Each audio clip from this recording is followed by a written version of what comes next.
Introduction. Amit and Sanjay are planning to purchase some articles from the market. For this, Sanjay is ready and waiting for Amit. Amit is combing his hair. After combing, when he puts the comb on the table and again picks the comb, then he gets surprised. He observes that some pieces of a paper are stuck to the comb. He shakes the comb well, but only few falls down, while others are still stuck to it. He asks Sanjay that why paper pieces are attracted towards the comb. Sanjay tells him that it was due to the attraction of charges. When you comb the hair, then comb gains charge due to rubbing. When this comb comes in contact with the paper, then opposite charge gets developed on the paper, and due to this, they both attract each other. Students, electric charges are present everywhere around us. Today we will study about the electric charges and fields.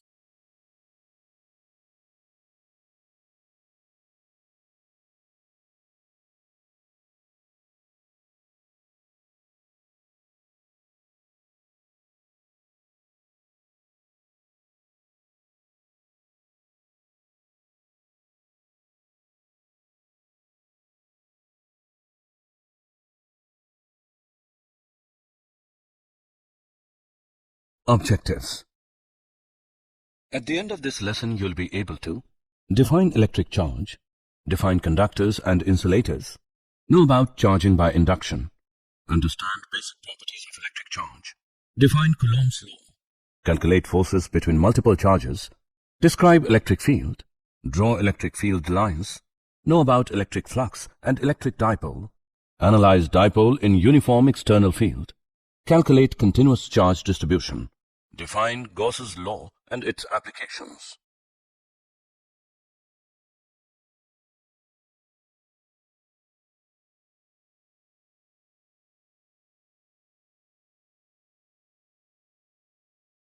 Electric charge.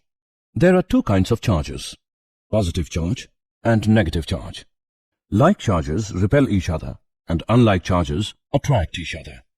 If two glass rods rubbed with silk cloth are brought close to each other, they repel each other. If two plastic rods rubbed with silk cloth are brought close to each other, they repel each other. If one glass rod and one plastic rod is rubbed with silk cloth are brought close to each other, they attract each other. Electric charge is a scalar quantity. SI unit of charge is Coulomb. Every neutral object contains an equal number of electrons and protons. When the number of electrons and protons are not equal, the object possesses a net positive or negative charge.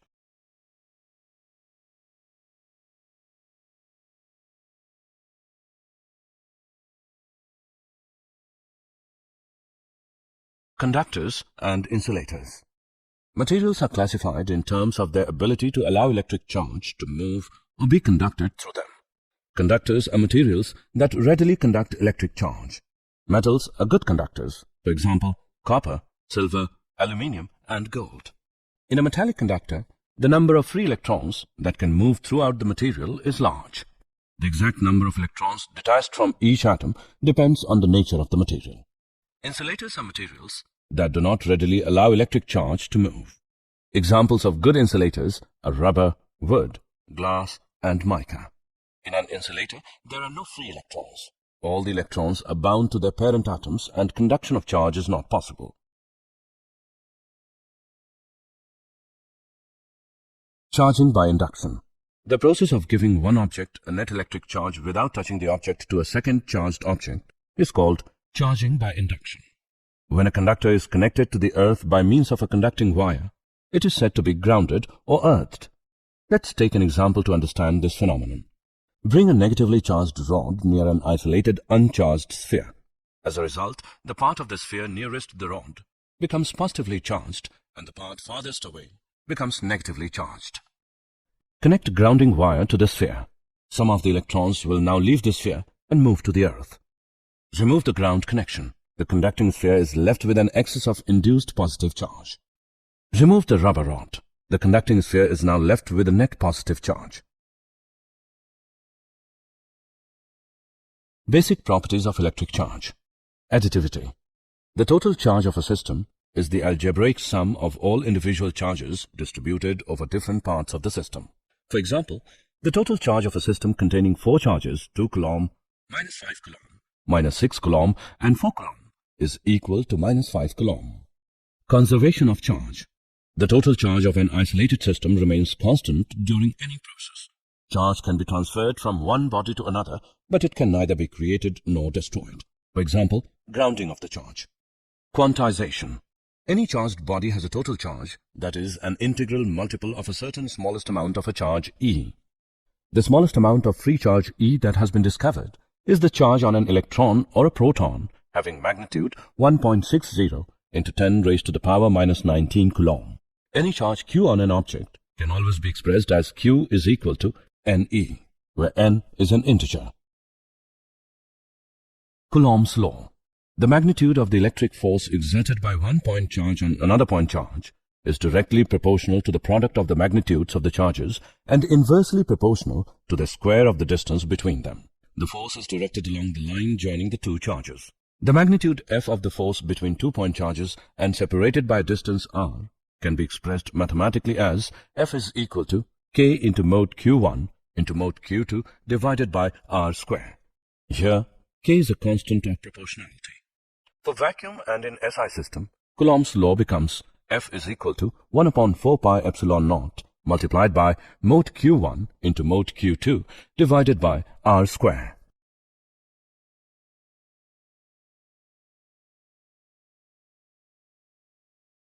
Forces between multiple charges. Superposition principle. For an assembly of charges, the total force on a particular charge is the vector sum of the individual Coulomb forces exerted on it by all other charges, the force between any two charges being unaffected by the presence of other charges. For a system of n charges, Q1, Q2, Q3, and so on till Qn, the total force F1 on charge Q1 due to all other charges Q2, Q3, Q4, and so on till Qn is F1 is equal to F12 plus F13 plus F14 and so on till F1n. This equation can be written as example. Let's take an example on Coulomb's law. Find the force on the center charge in given figure. Let's see the solution. Let F1 be the magnitude of the force with which charge Q2 is attracted towards Q1. We know that F1 is equal to 1 upon 4 pi epsilon naught multiplied by Q1 Q2 upon r square. Put the values in this equation, we get F1 is equal to 45 into 10 raised to the power -3 Newton, which is equal to 0.045 Newton. F2 is the magnitude of the force with which charge Q2 is attracted towards Q3. Put the values in the above equation, we get F2 is equal to 16.875 into 10 raised to the power -3 Newton, which is equal to 0.0169 Newton. Net force F experienced by Q2 is directed towards Q1 and is given by F is equal to F1 minus F2, which equals 0.045 minus 0.0169 Newton, which is equal to 0.0281 Newton. Electric field. There is a region of space around a charge or a system of charges within which other charged particles experience electrostatic forces. This region is known as an electric field. The electric field E at a point is defined as the electric force F experienced by a small positive test charge Q not placed at that point divided by the charge itself. E is equal to F upon Q naught. The electric field E is a vector having the same direction as the force F on a positive test charge. The SI unit of electric field is Newton per coulomb. The electric field at a point is given by E is equal to 1 upon 4 pi epsilon naught multiplied by Q upon R square into R cap. The superposition principle holds when calculating the electric field due to a group of point charges. E is equal to E1 plus E2 plus E3 and so on till En. This equation can be written as E is equal to summation from I equals 1 to N of 1 upon 4 pi epsilon naught multiplied by Qi upon RPI square into RPI cap. Electric field lines. Electric field lines are a kind of map that gives the direction and indicates the strength of the electric field at various places. The field lines always begin on a positive charge and end on a negative charge or at infinity in the case of a single charge. The number of field lines leaving a positive charge or approaching a negative charge is proportional to the magnitude of the charge. No two field lines can cross each other. The relative closeness of the field lines indicates the relative strength of the electric field in various regions. Electric flux. Electric flux, phi E, is a measure of the number of electric field lines cutting through a hypothetical surface in an electric field. For a planar surface of area S immersed in a uniform electric field E, the electric flux is defined as phi E is equal to Es cos theta. When E is perpendicular to the surface, theta is equal to 0 degree and phi E is equal to Es, a maximum value. In this situation, a maximum number of field lines pass through the surface. When E is parallel to the surface, theta is equal to 90 degree and phi E is equal to 0. In this case, no field lines pass through the surface. For an arbitrary closed surface immersed in a general electric field, the electric flux is defined as an integral over the surface of E cos theta. The SI unit of electric flux is Newton meter square per coulomb. Electric dipole. A pair of two-point charges, minus q and plus q, having the same magnitude but opposite signs, separated by a distance 2a, is called an electric dipole. The line joining the two charges, minus q and plus q, is called the dipole axis. The electric dipole moment P of an electric dipole is a vector pointing from the charge minus q towards the charge plus q and having magnitude equal to the charge q times the distance 2a between the charges. P is equal to 2aq p cap. Dipole in an uniform external field. Let's consider a dipole placed in a uniform electric field E, with a dipole moment P making an angle theta with E. Force on charge plus Q is QE and on charge minus Q is minus QE. Since the forces are equal and anti-parallel, the net force on the dipole is 0. However, the two forces QE and minus QE form a couple. Magnitude of the torque is equal to magnitude of each force into arm of the couple. This equation can be written as tau is equal to cross product of P and E.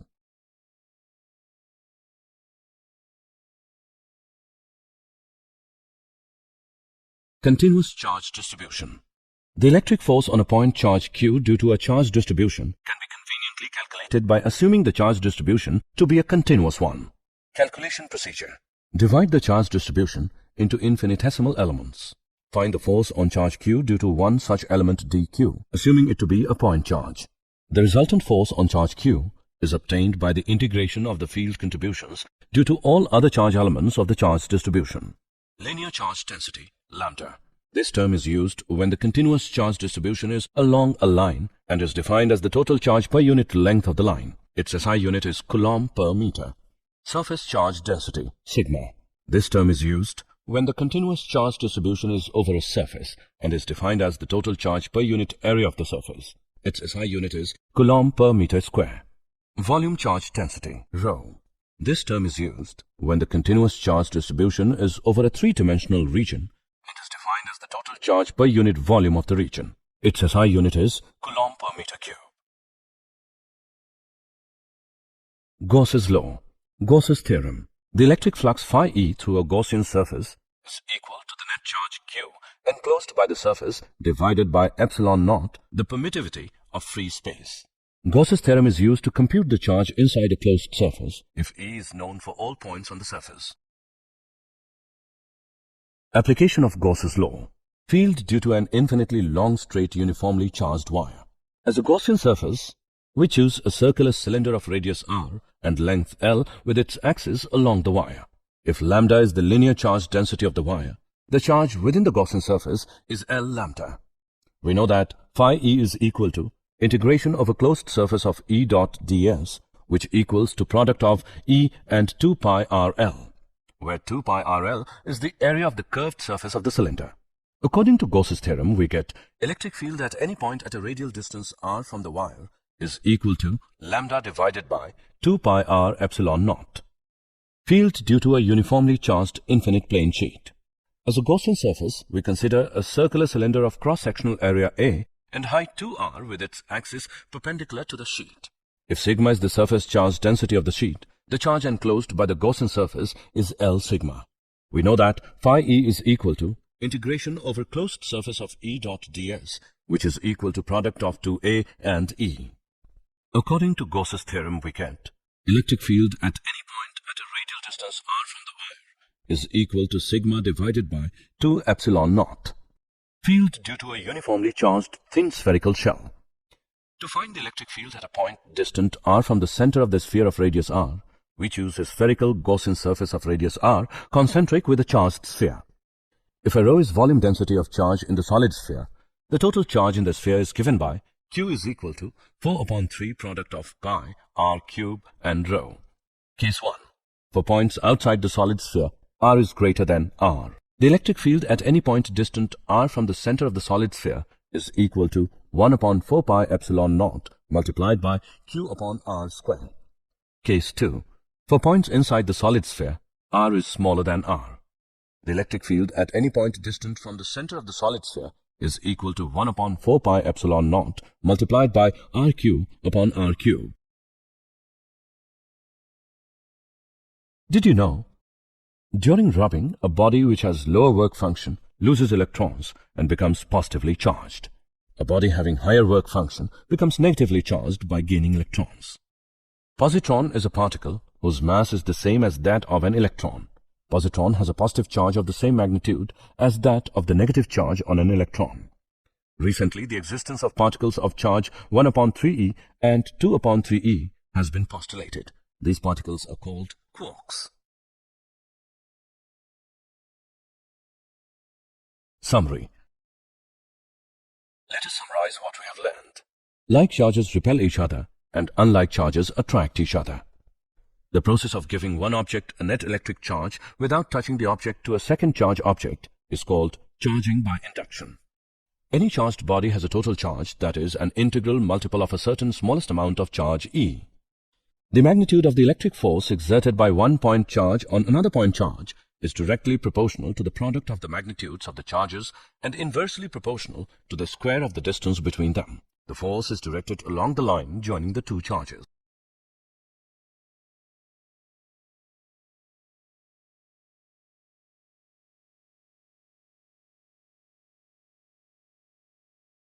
For an assembly of charges, the two force on a particular charge is the vector sum of the individual Coulomb forces exerted on it by all other charges, the force between any two charges being unaffected by the presence of other charges.